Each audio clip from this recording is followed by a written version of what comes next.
Hello बच्चों, welcome to your maths class. तो बच्चों, आज मैं एक्सरसाइज 3.2 शुरू करवा रही हूँ। 3.1 मैंने पिछले वीडियो में कंप्लीट करवा दी थी। तो चलिए 3.2 शुरू करते हैं। क्वेश्चन नंबर 1 जो कि बोर्ड पे लिखा हुआ है, चलिए स्टार्ट करते हैं। तो यह है हमारा question 1। Solve the following pair of linear equations by the substitution method.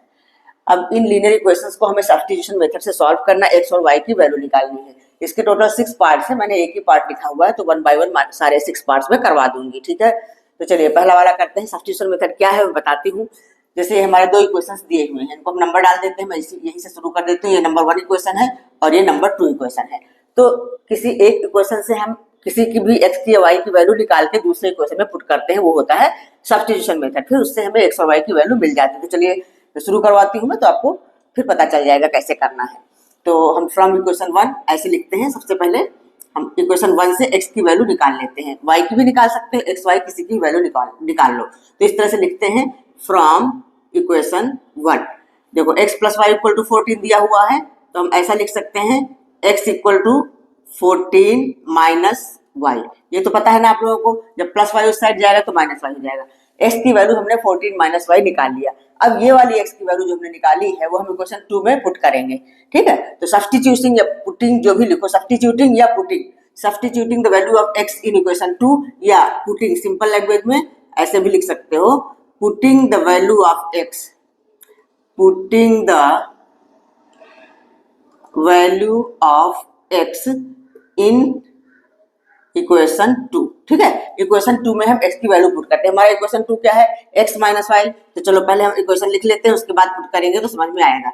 x minus y equal to 4, ये हमारा इक्वेशन है। अब x हमने क्या निकाला हुआ, 14 माइनस वाई निकाला हुआ है। तो इस x की जगह हम क्या लिखेंगे, 14 माइनस वाई, ये लिख दिया। और आगे हमारे पास एक y और है इक्वल टू 4। ठीक है, अब इसको हम सॉल्व करते हैं। नेक्स्ट स्टेप हमारा क्या होगा, देखो माइनस वाई है, माइनस वाई है, दोनों ही माइनस है, तो ये हमारे जुड़ेंगे आपस में, सेम साइन है। तो ये एक वाई है, ये एक वाई है, तो मिलकर कितना हो गया, 2 वाई हो गया, 2 वाई हुआ। तो हमारा ऐसा हो जाएगा ये 14 माइनस 2 वाई। ठीक है, ये 2 क्यों आया, क्योंकि 1 और 1 जुड़ करके 2 हुआ, और माइनस में दोनों है इसलिए जुड़ा।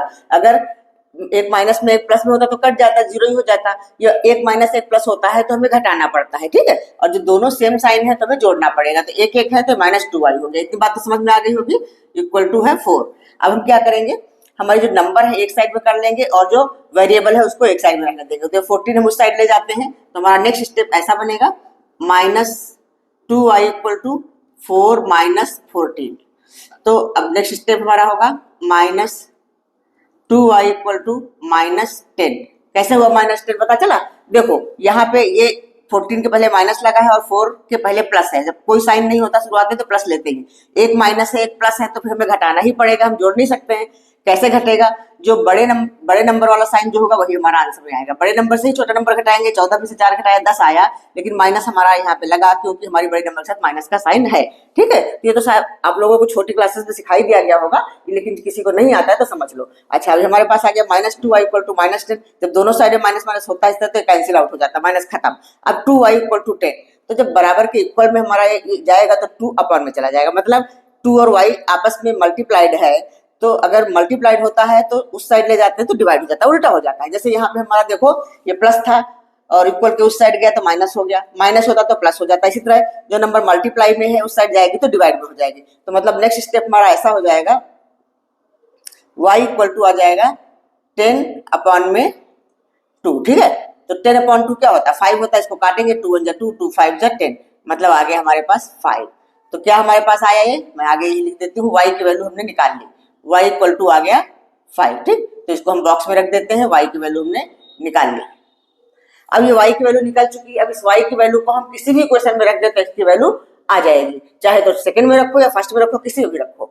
तो अब हम y की वैल्यू को फर्स्ट इक्वेशन में ही रख के देख लेते हैं। अब आगे हम इधर करते हैं,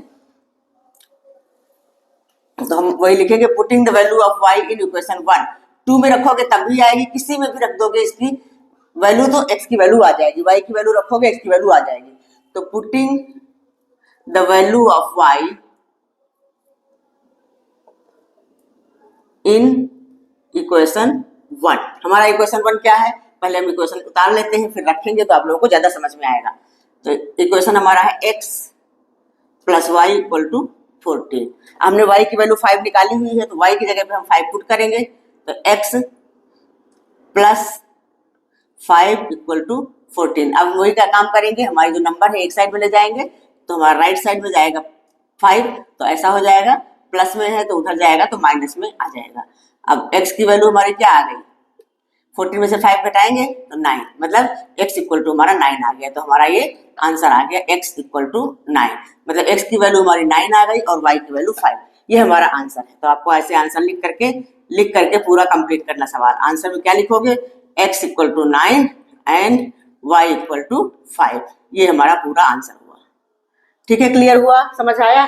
तो नोट डाउन कर लीजिए आप लोग। फिर अगले क्वेश्चन की तरफ चलते हैं। नेक्स्ट क्वेश्चन इसका, ये इसका सेकंड पार्ट है क्वेश्चन। तो चलिए इसको भी सॉल्व कर लेते हैं। हमारा फर्स्ट इक्वेशन है, इसमें हम 1 लिख लेते हैं और ये सेकंड इक्वेशन है। तो इसी तरह उसमें भी करेंगे हम। फर्स्ट इक्वेशन से किसी एक की वैल्यू निकालेंगे और सेकंड में पुट करेंगे। एस की निकालो या टी की निकालो, जो भी निकालो। तो वही हम लिखते हैं फ्रॉम इक्वेशन 1। इसी तरह सारे सवाल करने हैं। फ्रॉम इक्वेशन 1 क्या है, s equal to 3 plus t. ठीक है, समझ आया? ये माइनस टी उधर गया तो प्लस में हो गया 3 प्लस टी। अब इस एस की वैल्यू को हम इक्वेशन नंबर 2 में पुट करते हैं।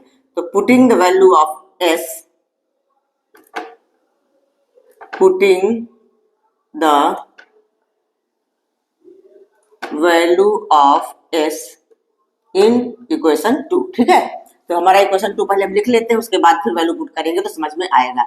s upon 3 plus t upon 2 equal to 6, ये है हमारा इक्वेशन। अब s हमारा क्या आया, 3 प्लस टी, तो इस s की जगह हम लिखेंगे 3 प्लस टी। इस तरह से एरो लगा करके s की जगह लिखेंगे 3 plus t upon 3 plus t upon 2 equal to 6। अब इसको हम सॉल्व करते हैं। देखो 3 और 2 का एलसीएम लेना पड़ेगा हमें, तो ये हो जाएगा 6। 3 और 2 का एलसीएम हुआ 6। ठीक है, अच्छा उसके बाद चलो थोड़ा नीचे लिख लो 6। उसके बाद क्या होता है भाई, 3 से 6 को डिवाइड करोगे 2 बार जाएगा, 2 से इसको मल्टीप्लाई करना पड़ेगा, वही तो होगा ना। मतलब 2 से इसको यहाँ मल्टीप्लाई कर लो, इस तरह से लिख लो पहले, तो समझ में आएगा। एकदम एक ही स्टेप में नहीं करेंगे। ये 2 हो गया बाहर, प्लस अब 3 का t से मल्टीप्लाई होगा तो 3t इक्वल टू आ गया 6। ठीक है, अब इसको आगे सॉल्व करते हैं इधर। अब ये 2 का मल्टीप्लाई करेंगे, 2 3 6, 6 प्लस 2 को t से मल्टीप्लाई करेंगे तो 2t, और यहाँ पे हो गया plus 3t upon 6 equal to 6।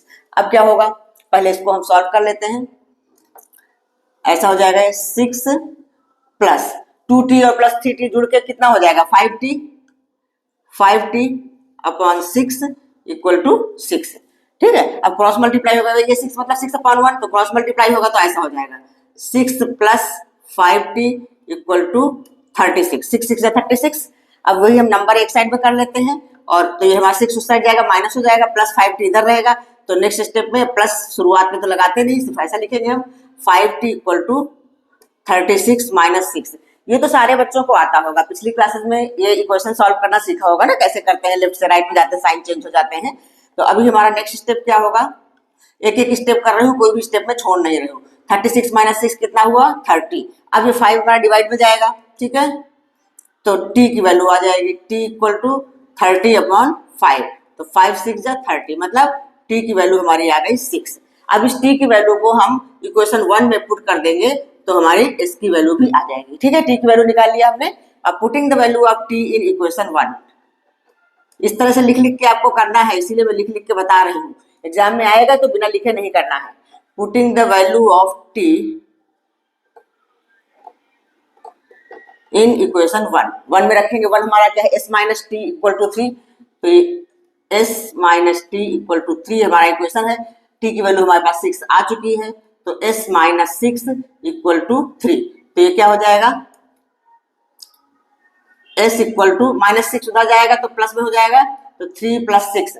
ठीक है, अब 3 प्लस 6 क्या आएगा 9, तो नेक्स्ट स्टेप में हमारा ये हो गया 9। मतलब आगे अगर हम इसको आगे बढ़ाएं तो हमारी s की वैल्यू आ गई s इक्वल टू 9। ठीक है बच्चों, क्लियर हुआ, समझ में आया? तो ये भी हमारा कंप्लीट हो गया सेकंड नंबर क्वेश्चन। तो आप लोग नोट डाउन कर लीजिए। चलिए हम थर्ड नंबर क्वेश्चन करवाते हैं, क्वेश्चन नंबर 3। तो चलिए इसको भी सॉल्व करते हैं। सब्स्टिट्यूशन मेथड से बोला गया है तो उसी से सॉल्व करना है हमें। तो फ्रॉम इक्वेशन 1 ले लेते हैं। फ्रॉम इक्वेशन 1 क्या हो जाएगा, चलो इस बार हम y से ले लेते हैं, y को इधर ले लेते हैं, मतलब ऐसा हो जाएगा minus y equal to 3 minus 3x ऐसा आ गया। ठीक है, ये 3x हम उधर ले गए। अच्छा, ये माइनस हटाने के लिए हम क्या करेंगे, y इक्वल टू ये माइनस इधर ट्रांसफर कर देंगे। इधर ट्रांसफर करने का मतलब ये प्लस में हो जाएगा या माइनस में हो जाएगा, तो 3x पहले लिख लेंगे माइनस 3, y की ये वैल्यू आ गई। अब इस वैल्यू को हम सेकंड नंबर इक्वेशन में पुट करते हैं, सब्स्टिट्यूशन करना है तो वही हम सेकंड नंबर इक्वेशन में इसको जैसे हर बार किया है वही करेंगे। तो putting the value of y in equation 2। ठीक है, देखो पिछले दो क्वेश्चन से मैंने x की वैल्यू निकाल के पुट किया था, इस बार मैंने y की वैल्यू निकाल लिया। तो कोई इसका खास रीजन नहीं है क्यों निकाला y का, किसी का भी आप वैल्यू निकाल सकते हो, इसलिए निकाला कि हमारा ये थोड़ा सा मतलब ठीक वैल्यू आ गई। अगर x का निकालते तो x का ये 3 जो है अपॉन में जाता, थोड़ी वैसी वैल्यू आ जाती है। ठीक है, तो जब इस तरह का देखो आप, तो जो इजी होता है, जो मतलब पूरा होल में आ रहा है वैल्यू, वो लेते हैं तो अच्छा रहता है, अब हमारा सॉल्व करने में इजी रहता है, इसलिए मैंने ऐसा किया है। ठीक है, अभी इस क्वेश्चन में देखो आगे क्या होता है। चलो, putting the value of y in equation 2, अगर इक्वेशन 2 में हम y की वैल्यू पुट करते हैं तो हमारा इक्वेशन है क्या, 9x minus 3y equal to 9, ऐसा है ना। तो अब हम इसमें वैल्यू पुट करते हैं y की, 9x माइनस 3y की वैल्यू हमारी क्या निकली है, 3x माइनस 3 इक्वल टू 9। अब इसको सॉल्व करो, 9x माइनस, अब इसको मल्टीप्लाई करेंगे 3 3 जा 9x और माइनस 3 का माइनस 3 से तो प्लस 9, माइनस 3 का माइनस 3 से हो जाएगा तो 3 3 जा 9 प्लस 9 इक्वल टू 9। अब देखो ये क्या आ गया, 9x कैंसिल हो गया, हमारा ऐसा आ गया 9 इक्वल टू 9। तो क्या हुआ, कोई वैल्यू निकली। पिछले सवालों में मैंने x की वैल्यू निकाली, फिर x की पुट करी तो y की निकली, s निकली थी कि नहीं, इसमें कहीं कोई वैल्यू नहीं निकली, y की कोई वैल्यू निकली ही नहीं। एक्चुअली हमारा ये जो इक्वेशन है, इसको अगर हम इसमें x की कोई वैल्यू पुट करेंगे तो y की कोई ना कोई वैल्यू निकलेगी, मतलब किसी इसका कोई एक यूनिक सॉल्यूशन नहीं निकलेगा। ये हमारा 9 इक्वल टू 9 आ गया, x का टर्म ही कट गया। यदि हम x की वैल्यू लेते तो y का टर्म कट जाता, इसी तरह से इसमें होना था। क्योंकि अगर आप ध्यान से देखोगे, पिछली एक्सरसाइज में आपने सीखा था a1 upon a2, b1 upon b2, c1 upon c2, तो इसमें हमारा a1 अपॉन a2 क्या है, देखो ध्यान से देखो, तो a1 अपॉन a2 इसमें है क्या, a1 अपॉन a2 है हमारा 3 अपॉन 9, 3 अपॉन 9 को हम छोटा करेंगे तो 1 अपॉन 3 आ जाएगा। इसी तरह से हमारा b1 अपॉन b2 क्या है, -1 अपॉन -3, माइनस माइनस कैंसिल हो गया, 1 अपॉन 3 आ गया। और फिर c1 अपॉन c2 ये क्या आ रहा है हमारा 3 अपॉन 9, तो इसको भी हम काटेंगे, छोटा करेंगे तो कितना आ जाएगा 1 अपॉन 3। तो हम क्या देख रहे हैं इसमें a1 upon a2 equal to b1 upon b2 equal to c1 upon c2 आ रहा है। तो इसमें क्या होता है, मेनी सॉल्यूशंस वाला होता है ना, ये इन्फिनाइटली मेनी सॉल्यूशंस। तो इसमें infinitely many solutions, infinitely many solutions निकलते हैं। ठीक है, तो आप इस तरह से करके इसको छोड़ दो, इन्फिनाइटली मेनी सॉल्यूशंस, या फिर आगे लिखना चाहते हो तो इसको लिख सकते हो कि क्या है, we can not find any unique solution of x and y। बस आगे हम इस तरह से लिख सकते हैं, we can not find any यूनिक solution of x and y, therefore x and y have many solutions, x and y have many solutions। बस इतना करके आपको छोड़ देना है। ठीक है, क्योंकि इसके कोई यूनिक सोल्यूशन नहीं निकलेंगे, जैसे मैंने पहले निकाला था, जैसे हम लोगों ने पहले निकाला था वैसा नहीं निकलेगा। तो ये आप करके दिखा सकते हैं, या ना भी दिखाओ तो बस सीधा ये लिखो कि we cannot find any unique solution of x and y, therefore x and y have many solutions। या तो ये वाला भी करो या ना करो, क्योंकि इसमें हमें सब्स्टिट्यूशन मेथड से बोला गया, इसलिए हमने सब्स्टिट्यूट करके दिखाया, नहीं तो पहले ही शुरुआत में ही देखने से ही लग रहा था कि इसका सोल्यूशन मेनी सोल्यूशन निकलेंगे। ठीक है, वही मैं बोल रही देखो आगे इसमें क्या होने वाला है। तो सब्स्टिट्यूशन मेथड के लिए बोला गया है, इसलिए सब्स्टिट्यूट करके दिखाया है, दिखाने के बाद हमारा ऐसा आ गया है। तो हमने कोई भी वैल्यू हमें x और y की नहीं मिली, इसका मतलब x और y के मेनी सॉल्यूशन से कोई यूनिक वैल्यू नहीं निकलने वाली है। ठीक है बच्चों, तो इसको इतना ही करके छोड़ना। वैसे इस टाइप के क्वेश्चंस एग्जाम में आते नहीं है, वो 1 मार्क में MCQ में ही आएंगे, बताने के लिए कि कितने सॉल्यूशन है क्या है, उतना ही आएगा। ठीक है, तो चलिए चलते हैं नेक्स्ट क्वेश्चन की ओर। पार्ट नंबर 4 है, ये हमारा इक्वेशन इसमें दिए हुए हैं पॉइंट में, ठीक है। तो पॉइंट में डायरेक्ट करने से अच्छा है पहले इनके पॉइंट हटा लेते हैं। तो पॉइंट हटाने के लिए हम क्या करेंगे, देखो एक एक डिजिट के पीछे ही पॉइंट है तो हम 10 से मल्टीप्लाई करते हैं दोनों इक्वेशंस को। तो ठीक है, तो हम लिखेंगे मल्टीप्लाई इक्वेशन 1 and 2 by 10, तो हमारे पॉइंट्स हट जाएंगे, ठीक है। इसको इस तरह से हमें लिख के दिखाना पड़ेगा, मल्टीप्लाइंग इक्वेशन 1 and 2 by 10, 10 से हम मल्टीप्लाई कर लेंगे तो इक्वेशन हट जाएगा और हमारा इक्वेशन इस टाइप का बन जाएगा। ये हो जाएगा 2x plus 3y equal to 13, और ये हो जाएगा हमारा 4x plus 5y equal to 23। अब इन इक्वेशन का नाम हम दे देते हैं इक्वेशन नंबर 3 और इक्वेशन नंबर 4, ठीक है। अब हम इक्वेशन 1 से x की या y की किसी की वैल्यू निकालेंगे और इक्वेशन 4 में पुट करेंगे। तो from equation 1 equation 3 sorry from equation 3, अब तो 3 बन गया, 1 कहाँ रहा है। फ्रॉम इक्वेशन 3 हम x की वैल्यू निकाल लेते हैं, तो क्या आएगा 2x equal to 13 minus 3y। इसमें तो हमें अपॉन में करना ही पड़ेगा, कोई ऑप्शन नहीं, दोनों नंबर वैसे ही हैं। तो x क्या हो जाएगा, x इक्वल टू हो जाएगा 13 माइनस 3y अपॉन 2, ये हमारी x की वैल्यू है। अब इस वैल्यू को हम इक्वेशन नंबर 4 में पुट करेंगे, तो हम लिखेंगे putting the value of x in equation number 4, ठीक है। 4 में हम पुट कर रहे हैं, तो हमारा 4 नंबर इक्वेशन क्या है, 4x plus 5y equal to 23। 4x plus 5y equal to 23। एक बार हम इसको लिख लेते हैं, डायरेक्ट ही पुट कर दें। चलो आगे हम इधर पुट करके दिखाएंगे, इधर जगह नहीं है, यहाँ चलते हैं। अब हम x की वैल्यू ये पुट करेंगे, तो ऐसा हो जाएगा 4 और x की जगह क्या लिखेंगे 13 minus 3y upon 2, 13 minus 3y upon 2, ये है 4x। x की जगह हमने ये वैल्यू रख दी, क्योंकि x की वैल्यू हमारी 4x है ना, तो 4x की जगह हमने ये वैल्यू पुट कर दी। फिर आगे प्लस 5y इक्वल टू 23, ठीक है। अब इसको सॉल्व करते हैं, देखो हमारा ये 4 जो है 2 से कट रहा है, तो इसको हम काट के यहाँ 2 लिख देते हैं। अब इसके बाहर 2 है तो हम 2 से मल्टीप्लाई कराएंगे, 13 2 जा 26 माइनस 2 3 जा 6y plus 5y equal to 23, ऐसा आ गया। अब नेक्स्ट स्टेप हमारा होगा 26, अब माइनस 6y है प्लस 5y, मतलब 6 में 5 घटा 1 माइनस 1y आएगा, तो माइनस y, 1 तो लिखते नहीं, माइनस y इक्वल टू 23। अभी क्या हो जाएगा, नेक्स्ट स्टेप हमारा 26 उस साइड चला जाएगा, तो minus y equal to 23 minus 26।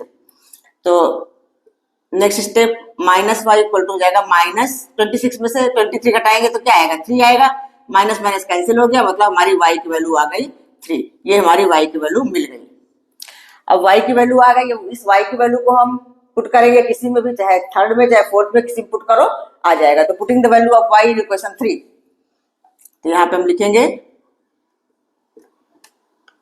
Putting the value of y in equation 3, ठीक है। इक्वेशन 3 में हम पुट करते हैं, क्या है 2x प्लस 3y है ना, तो ये हमारा 2x प्लस 3, अब y की जगह हम ये y की वैल्यू पुट कर देते हैं, तो 3 इंटू 3 इक्वल टू 13, ठीक है। डायरेक्ट पुट कर दिया, अब इक्वेशन मैंने उतारा नहीं है, कोई बात नहीं, समझ में तो आ रहा है ना। 2x plus 3 3 9 equal to 13। अब नेक्स्ट स्टेप हमारा आएगा 2x equal to 13 minus 9, 13 minus 9 कितना होता है, इसी में आगे मैं बढ़ा देती हूँ। 13 माइनस 9 4 हो गया, 2x इक्वल टू आ गया 4। तो नेक्स्ट स्टेप हमारा हो जाएगा x, अब x की वैल्यू निकालनी है, तो x इक्वल टू हो जाएगा 4 अपॉन में 2, तो हो गया 2। x की वैल्यू कितनी आ गई 2, तो हम यहाँ लिख लेते हैं आगे x इक्वल टू 2, तो ये हमारा आंसर आ गया।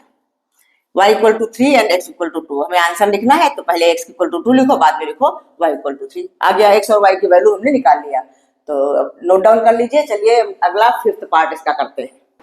हाँ, इसका 5th पार्ट है, तो इसमें भी बस वही सारा प्रोसेस एक जैसा ही है। हम फ्रॉम इक्वेशन 1 x की वैल्यू निकाल के और दूसरे में पुट कर देंगे बस। अब तो आप लोग कर सकते हो, लेकिन फिर भी मैं सारा करवा देती हूँ। फ्रॉम इक्वेशन 1 हमारा ऐसा आ जाएगा √2x इक्वल टू, उधर तो जीरो ही है, √3y उधर जाएगा तो माइनस √3y ऐसा हो जाएगा। तो x इक्वल टू क्या हो जाएगा, माइनस √3y अपॉन √2 ऐसा आ जाएगा। x की वैल्यू ये आ गई। अब ये x की वैल्यू हम इक्वेशन नंबर 2 में पुट करते हैं। तो बस उसी तरह से लिखना है हमें हर बार, putting the value of x in equation 2। The value of x in equation 2, तो हमारा इक्वेशन 2 लिख लेते हैं हम, √3x minus √8y equal to 0।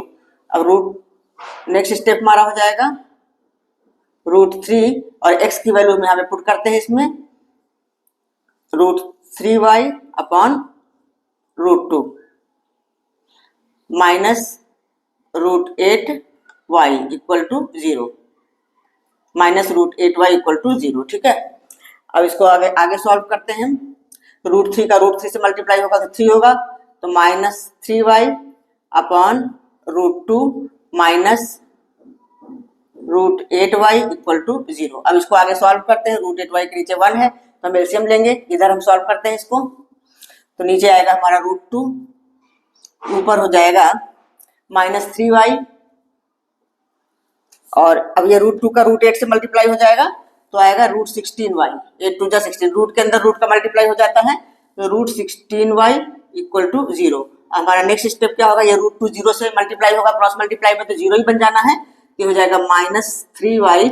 अच्छा, उसके बाद ये जो हमारा ये √16 है तो 4 के इक्वल होता है, तो इसको हम लिखेंगे माइनस 4y इक्वल टू 0। अभी दोनों जुड़ जाएंगे आपस में, तो हो जाएगा हमारा माइनस 7y इक्वल टू 0। तो y इक्वल टू क्या हो जाएगा, 0 अपॉन माइनस 7। तो अब 0 को किसी भी नंबर से डिवाइड करते तो 0 ही होता है, तो हमारी y की वैल्यू क्या आ गई, y इक्वल टू हमारा आ गया 0। ठीक है, ये y की वैल्यू आ गई। ठीक है, क्लियर हुआ, समझ आया। अब इस y की वैल्यू को हम इक्वेशन 1 में पुट करके x भी निकाल लेते हैं, तो बस यही आगे आपको लिखना है, पुटिंग द वैल्यू ऑफ, या आप लोग लिख लेना, putting the value of y in equation 1। तो हमारा इक्वेशन 1 क्या है, 2√2x प्लस √3 और y की वैल्यू हमारी 0 निकली है तो इंटू 0 इक्वल टू 0 ऐसा हो गया, √2x प्लस 0, ये 0 हो गया इक्वल टू 0, 0 तो कुछ होता ही नहीं, तो x इक्वल टू क्या हो जाएगा, 0 अपॉन √2 मतलब 0। अरे भाई, एक की वैल्यू 0 निकली तो दूसरे की वैल्यू भी हमारी 0 निकल आई, तो x इक्वल टू आ गया 0। ये हमारा इसका आंसर हुआ। ठीक है, तो नोट डाउन कर लीजिए। अब लास्ट इसका 6th पार्ट है, वो भी करवा देती हूँ। ये 6th पार्ट, तो ये थोड़ा सा फ्रैक्शन में है, तो इसको पहले हम सिंपल बना लेते हैं। सिंपल बनाने के बाद तब फिर सॉल्व करना इजी रहेगा। तो चलिए हम इक्वेशन 1 को पहले सिंपल बनाते हैं। हमारा इक्वेशन 1 ऐसा बन जाएगा, 2 और 3 का एलसीएम ले लेते हैं, मैं यहीं से डायरेक्ट उठा लेती हूँ। 2 और 3 का एलसीएम हुआ 6, अब 3 का मल्टीप्लाई यहाँ होगा, 3 3 जा 9x, ये तो पता है ना आप लोगों को, ऐसे ही होता है एलसीएम लेने के बाद। फिर माइनस 2 5 जा 10, तो minus 10y equal to minus 2। अब नेक्स्ट स्टेप में हमारा ऐसा बन जाएगा, 9x minus 10y equal to minus 12। ये हमारा इक्वेशन नंबर 3, इसको हम नंबर 3 डाल देते हैं क्योंकि हमने इससे आगे इसको बढ़ाया है, इसलिए इसको नंबरिंग चेंज करना पड़ेगा। जो हमारा क्वेश्चन दिया हुआ है वो हमारे इक्वेशन 1 और 2 होते हैं, उसमें अगर आगे हमें कुछ प्रोसेस करना होता है तो नंबर बदल देते हैं, आगे बढ़ा देते हैं। इक्वेशन 3 हो गया हमारा। अब हम इक्वेशन 4 भी बना लेते हैं, इससे 2 से हम इक्वेशन 4 बना लेंगे। तो फ्रॉम 2, ये हमारा फ्रॉम 1 था, फ्रॉम 2, तो इसका भी कर लेते हैं। इसका भी 3 और 2 का एलसीएम हुआ 6, और ये हमारा हो जाएगा 2x plus 3y equal to 13 upon 6। तो अब इसमें क्रॉस मल्टीप्लाई की जरूरत नहीं है, दोनों के नीचे 6 है, इसलिए 6 से 6 कैंसिल हो जाएगा, क्योंकि अगर हम इसको 6 को उधर ले जाएंगे तो कट ही जाना है। ठीक है, इस तरह से हो जाता है। तो अब हमारा यही इक्वेशन हो गया 4, ये इक्वेशन हो गया 4। ठीक है, 2x plus 3y equal to 13। चाहो तो इसको नीचे लिख करके तब 4 नंबर डाल दो, कोई बात नहीं। इसको सॉल्व किया है हमने, तो ये हमारा ऐसा हो गया 2x plus 3y equal to 13। ये हमारा इक्वेशन 4 हुआ। अब हम क्या करते हैं, इक्वेशन 3 से x की वैल्यू निकालते हैं और इक्वेशन 4 में डालते हैं, या 4 से निकाल लो तो 3 में डाल लो, वो भी हो जाएगा, वो भी चलेगा। ठीक है, तो अब हम लिखेंगे फ्रॉम इक्वेशन 3, फ्रॉम इक्वेशन 3 हम x की वैल्यू निकालने जा रहे हैं, तो हमारा ऐसा हो जाएगा, ये 9x minus 10y equal to minus 12 है ना, तो ऐसा हो जाएगा 9x इक्वल टू 10y उधर जाएगा तो प्लस में हो जाएगा, 10y माइनस 12 ऐसा आ गया। तो x क्या होगा, अपॉन में 9 चला जाएगा। अब मैं इधर आगे इसको बढ़ाती हूँ, x equal to 10y minus 12 upon 9, ये हो गया। ठीक है, अब इस वैल्यू को हम इक्वेशन नंबर 4 में डालते हैं। हमारा ये जो 4 इक्वेशन है ना, ये वाला निकला, इसमें डालते हैं। तो putting the value of equation x, putting the value of x in equation 4। ठीक है, तो हमारा इक्वेशन 4 क्या है, 2x plus 3y equal to 13। चलो पहले इक्वेशन लिख लेते हैं तो इजीली समझ में आएगा। 2x plus 3y equal to 13, ये हमारा इक्वेशन पहले हमने लिख लिया। अब यहाँ x की वैल्यू हम पुट करेंगे तो 2 और यहाँ पे आ जाएगा हमारा 10y माइनस 12 और अपॉन में 9, फिर यहाँ पे आगे प्लस 3y इक्वल टू 13। अब इसको आगे हम सॉल्व करते हैं। नेक्स्ट स्टेप हमारा क्या होगा, 2 से पहले इसको मल्टीप्लाई करवा लो तो 2 10 जा 20, 20y माइनस 2 को 12 से करवाएंगे तो आएगा 24। अच्छा, प्लस फिर 9 3 जा 27y अपॉन में 9। ये कैसे हुआ देखो बताती हूँ। पहले 2 से तो इसको मल्टीप्लाई करवाया, 20y माइनस 24 हो गया। फिर हमने क्या किया, एलसीएम लिया, 9 और उसके नीचे 1 है, 9 एलसीएम हुआ तो इस 9 का 3 से मल्टीप्लाई होगा तभी तो 27y इधर आएगा। अब इक्वल टू हो गया 13। एक ही स्टेप में कर दिया, आगे नहीं तो 2 स्टेप हो जाते, लंबा होता। ठीक है, तो समझ आ गया होगा। अब क्या होगा, इसको सॉल्व करेंगे और 9 को 13 से मल्टीप्लाई कर लेंगे तो 20y और प्लस 27y आपस में जुड़ जाएंगे, दोनों प्लस में है तो 20 और 27 कितना होता है 47y माइनस 24 इक्वल टू 13 9 जा 117। तो अगला स्टेप हमारा क्या होगा, 47y इक्वल टू 117 प्लस 24, ये माइनस 24 हो जाएगा प्लस 24 हो जाएगा। तो next step 47y equal to, इसको जोड़ो, 4 7 11 कैरी ओवर 1 2 1 3 और कैरी ओवर 4 141। तो y की वैल्यू क्या आ जाएगी 141 अपॉन में 47। तो देखो इसको 3 बार चला जाएगा, 3 से 3 के 7 से 2 3 4 बार 14, हाँ 3 बार जाएगा। तो आ गई हमारे पास y की वैल्यू आ गई 3, ये हमारे पास y की वैल्यू आ गई। अब इस y की वैल्यू को हम इक्वेशन नंबर 3 में या 4 में किसी में पुट कर दे। चलो 4 में कर दे, 4 थोड़ा सा सिंपल है, 4 में ही कर देते हैं। तो putting the value of y in equation 4 या 3 कोई सा भी ले लो, जगह तो यहाँ कम हो गई, मैं इधर लिख लेती हूँ, यहाँ पे लिख लेना putting the value of y इन 3। चलो 3 में कर लो, किसी में भी करोगे आ जाएगा आंसर। तो 3 हमारा क्या है 9x माइनस 10y, तो मैं डायरेक्ट ही कर लेती हूँ, 9x माइनस ये रहा 10y, तो 10 इंटू 3 कर लेंगे हम, 10 इंटू 3 10y इक्वल टू है माइनस 12। अभी नेक्स्ट स्टेप हमारा क्या हो जाएगा 9x minus 30 equal to minus 12। अब माइनस 30 उधर जाएगा तो प्लस 30 बन जाएगा, तो ये हमारा हो जाएगा 9x इक्वल टू 30 माइनस 12। तो नेक्स्ट स्टेप हमारा होगा 9x इक्वल टू 30 माइनस 12 कितना होता है 18। तो x की वैल्यू क्या आ जाएगी 18 अपॉन 9, 18 अपॉन 9, तो 9 टू जा 18, मतलब x हमारा आ गया 2। ठीक है, तो x की वैल्यू भी हम लिख देते हैं नेक्स्ट स्टेप में, x इक्वल टू 2, ये हमारा आंसर आ गया। y equal to 3 and x equal to 2। Answer आप लिखना चाहो तो यहाँ नीचे दोनों को लिख दो, x equal to 2 and y equal to 3, ये हमारा आंसर हो गया। चलो लिख देती हूँ मैं आंसर लिखेंगे हम क्या, x equal to 2 and y equal to 3, ये हमारा आंसर हो गया, पूरा दोनों एक साथ लिख दिया। ठीक है बच्चों, क्लियर हुआ, तो समझ में आया। तो ये हमारा क्वेश्चन नंबर 1, इसके सारे पार्ट्स 6 पार्ट्स है, सारे पार्ट्स मैंने करवा दिए हैं, आप लोग नोट डाउन कर लेना। और अगर समझ में आ गया है तो अच्छी बात है, कोई चीज ना समझ में आई हो तो आप कमेंट में पूछ सकते हो।